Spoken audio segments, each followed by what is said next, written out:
You're watching How Leap. Let's see how to find every post you have ever liked on Facebook. Open the Facebook app on your phone or go to the website on a computer and log in.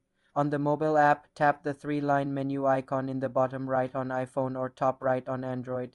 Scroll down and tap Settings and Privacy, then expand it and tap Settings. In the Settings menu, scroll to the Activity section and tap Activity Log. On the Activity Log page, you will see a filter at the top that says Filter by Activity. Tap it. From the drop-down menu, select Categories, then tap on Interactions. Now tap on Likes and Reactions. This will show you a complete chronological list of all posts, comments, and other items you have liked.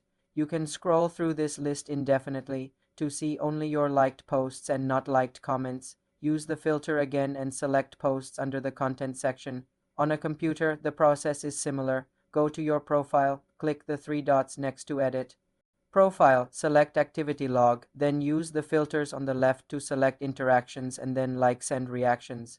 This is a useful way to revisit content you enjoyed or to manage your digital footprint. For more simple Facebook tutorials, subscribe to the channel.